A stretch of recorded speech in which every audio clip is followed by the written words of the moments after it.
100 రోజులు దాటింది.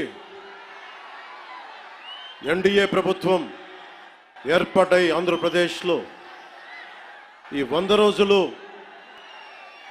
ఎప్పుడు రోడ్ల మీదకి రాలా. బయటికి ఎంతసేపు అభివృద్ధి, సంక్షేమం, ప్రజలకు ఎలా మేలు చేయాలి, ఏమేం ప్రామిస్ చేశాం, వాటిని ఎలా నిలబెట్టుకోవాలి,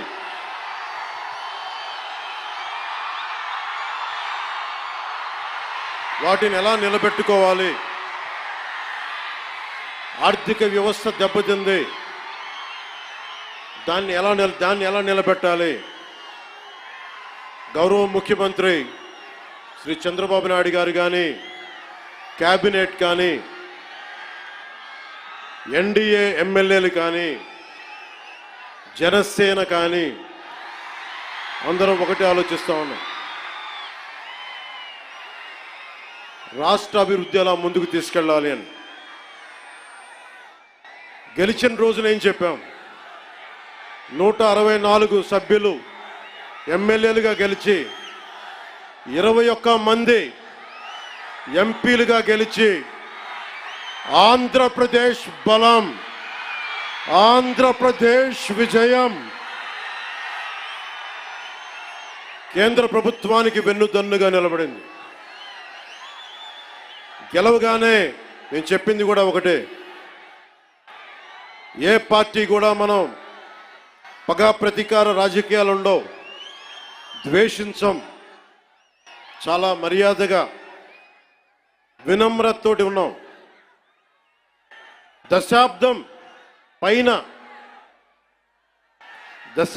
పైన నన్ను వ్యక్తిగతంగా తిట్టారు, కించపరిచారు, అవమానం చేశారు. చాలా అవమానాలు పొందాం, పరాభావాలు చెందాం. ఏ రోజు పల్లెత్తు మాటల్లా స్థాయి పెరిగిపోయి ఏ 7 కొండల వాడైతే, ఏ కలియుగ దైవం ఆయనకి కూడా అపచారం జరిగితే మెత్తగా ఎందుకు ఊరుకుంటాం? మాట్లాడకుండా ఎందుకుంటాం? ప్రతి ఎలక్షన్ ప్రతిదీ రాజకీయ కోణంలోనే చూస్తామా? అన్ని రాజకీయాలేనా? అన్ని ఓట్ల కోసమేనా?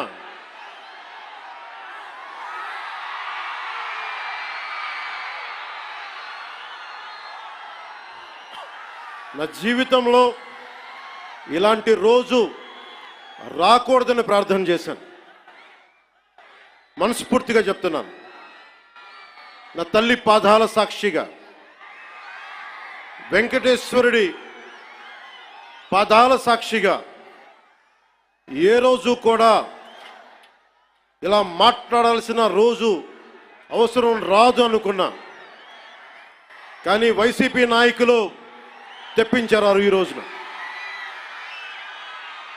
ధర్మో రక్షతి రక్షితః. ధర్మాన్ని నువ్వు రక్షిస్తే ధర్మం నిన్ను రక్షిస్తుంది. దీనినే eminent jurist, legal luminary Nanibhai Palkhivala గారు చెప్పారు ఒక మాట.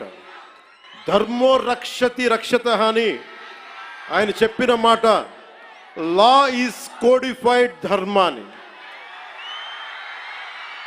ధర్మాన్ని ఒక క్రమంలో బిగిస్తే, ఒక చట్టంలో బిగిస్తే అది చట్టం అవుద్దని. ఈ రోజున నాకు అన్యాయం జరిగింది, నేను బయటికి రాలా. అన్ని ధర్మాలకి గౌరవం ఇచ్చే సనాతన ధర్మానికి ప్రతిరోజు కొన్ని దశాబ్దాలుగా అవమానం చేస్తూనే ఉన్నారు, భరిస్తూనే ఉన్నాం. కల్తీ ప్రసాదాలు పెట్టారు. ఇదే తిరుపతిలో గతంలో జరిగిన వారాహి సభలో మీకు తెలియజేశాను. అపచారం జరుగుతోంది, సరిదిద్దుకోండి అని చెప్పాను. విన్లా. 11 సీట్లకి భగవంతుడు కుదించిన బుద్ధిరాల.